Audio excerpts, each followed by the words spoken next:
todo o país tenta entender as origens destas manifestações e os efeitos que elas podem ter.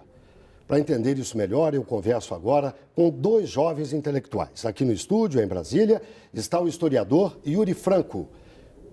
E no nosso estúdio, em São Paulo, está a Maria Carlotto, doutora em Sociologia pela Universidade de São Paulo.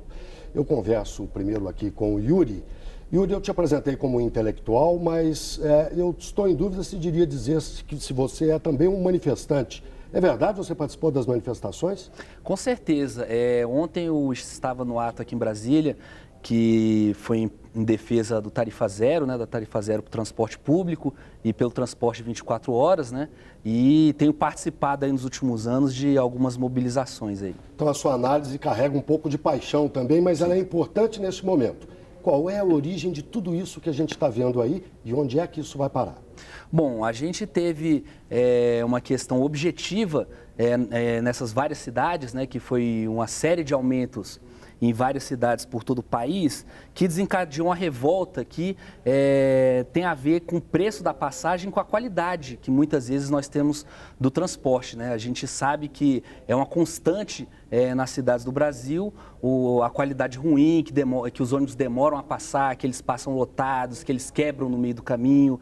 Então, o sistema de transporte hoje que nós temos nas cidades são sistemas ruins e que a população vai se revoltando aos poucos e o estopim é o aumento do preço da passagem. Vem o governo de São Paulo e a Prefeitura de São Paulo e acaba com o reajuste. Outras prefeituras seguem o mesmo. Está resolvido o problema ou ainda persistem as outras questões? Não tá resolvido, porque a questão do aumento ela é muito clara, assim, nesse momento específico, mas a gente tem um problema concreto dos sistemas de transporte que são baseados principalmente no lucro dos empresários. Então, você pode ver que boa parte dos movimentos que reivindicam a questão do transporte público reclamam que a passagem é cara, o governo subsidia, então você tem muito dinheiro circulando que vai em boa medida para os empresários. E isso não retorna num serviço de qualidade para a população. Vamos ouvir agora a socióloga Maria Carlotto, que está lá em São Paulo. Socióloga, eu pergunto algo parecido que perguntei ao Yuri. Onde é que esses movimentos vão parar? Boa noite. Boa noite, Guilherme. Então, na verdade, eu acho que uma questão central é reconhecer que os protestos foram prioritariamente pela questão das passagens. Agora que São Paulo e Rio, as duas principais capitais, revogam, né, o aumento, eu acho que o que vem para o centro da agenda, como o Yuri colocou, é a questão do transporte público, do projeto de transporte público num sentido mais geral. Ou seja, São Paulo está com a licitação aberta, eu acho que é isso que passa a ser discutido daqui para frente. Qual é o modelo de transporte público que São Paulo vai adotar? Maria, a população reivindica também, principalmente as lideranças do movimento Passe Livre, participação nas decisões sobre o transporte coletivo, acesso à planilha, às licitações. Essa é uma questão central ou não? Não, com certeza. Eu acho que o que esse movimento mostra, primeiro, é que o transporte está no centro da discussão sobre a cidade. É interessante que Rio e São Paulo viveram duas campanhas eleitorais para a prefeitura muito politizadas, com muita mobilização.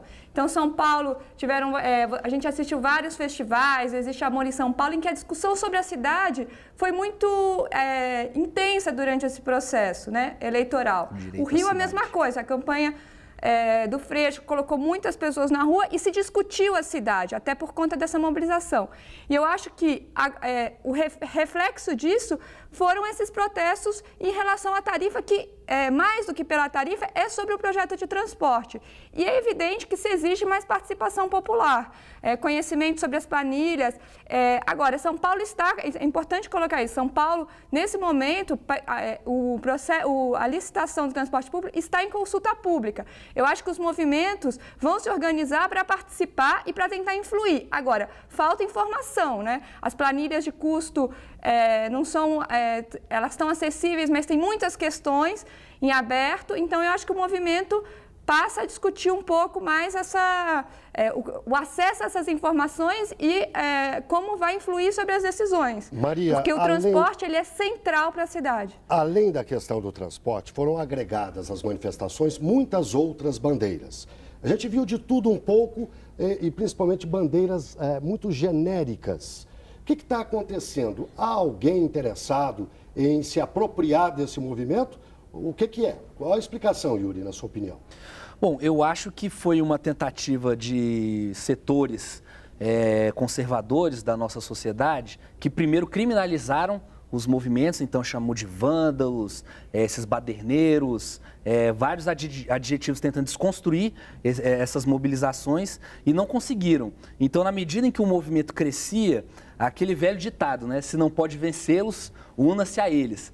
Então, eles tentaram abrir o leque, né, e falar, olha, não é uma questão de transporte, a questão de transporte nem é tão importante. E no bojo de abrir o leque também foram tentando inserir pautas que são tão genéricas que não representam alguma mudança concreta. Então, você fala em defesa da educação.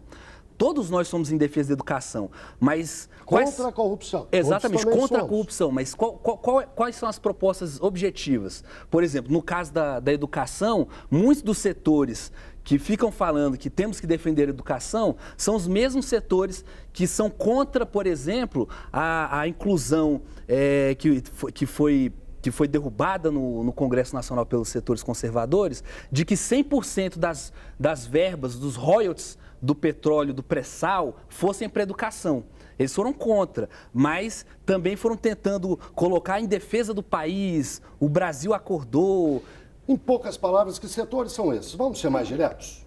Então, eu acho que são setores que não querem mais direitos para as pessoas, né? Ou seja, uma coisa que eu tenho comentado muito é que qualquer avanço na dinâmica que a gente está chegando no limite hoje na sociedade brasileira da questão da conciliação de interesses conflitantes. Então, para você realmente avançar numa melhoria do transporte público, você precisa avançar em cima do lucro dos empresários.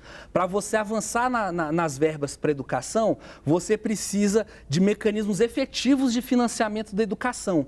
Então, esses setores buscam diluir todas essas questões. Eu quero ouvir a socióloga Maria Carlotto com a mesma pergunta. O que está acontecendo com esse movimento neste momento? Há gente interessada em se apropriar dos rumos do movimento? Olha, Guilherme, eu acho que é preciso separar dois momentos, né? Eu acho que o movimento, até agora, ele foi pelo aumento da passagem. Quer dizer, contra o aumento da passagem. Ou seja, um movimento discutindo transporte, logo discutindo direitos sociais, né? Exigindo direitos sociais. Eu acho que é evidente, até porque a mídia, uma grande mídia, tentou reorientar o sentido dos processos, dizendo que era por jovens que saíam à rua, por mais educação. Isso é verdade. Só que o que a gente viu até agora foi uma mobilização massiva em torno da questão do transporte. Tanto que, embora a gente visse cartazes pedindo mais educação, o que se gritava nos protestos, quem viu, era a questão do aumento, contra o aumento. Então, a questão central que fica agora uma vez que as principais capitais recuam da decisão, tudo indica que outras cidades farão o mesmo, se esses setores que trazem essas bandeiras genéricas vão ter capacidade de se organizar. Eu tenho dúvidas, porque é preciso dizer que esse movimento que foi à rua pela defesa da redução do preço das passagens é um movimento muito organizado, né? O MPL é um movimento que existe em várias capitais do Brasil, que existe há vários anos, que tem uma militância cotidiana e que estava respaldado por partidos de esquerda, por organizações de esquerda, por centros acadêmicos, por diretórios de estudantes. Então, existe uma organização muito forte para levar todas essas pessoas para a rua, em torno de uma pauta muito concreta, que era os 20 centavos ou os 40, né, ida e volta, como a gente brinca. Mas era uma pauta muito concreta, o que contrasta com essas pautas genéricas. Esses setores terão capacidade de se auto-organizar daqui para frente? Eu acho que eu concordo com o Yuri, eu acho que há uma tentativa de apropriação, mas eu acho que existe uma questão muito grande se eles vão conseguir se organizar. Se auto-organizar. Isso é o que nós vamos ver nos próximos dias. A TV Brasil continua a acompanhar as manifestações com intensidade e convidando a todos a fazer o debate como fizemos aqui agora. Muito obrigado ao historiador Yuri Franco e à socióloga Maria Carlotto. Boa noite aos dois. Obrigado.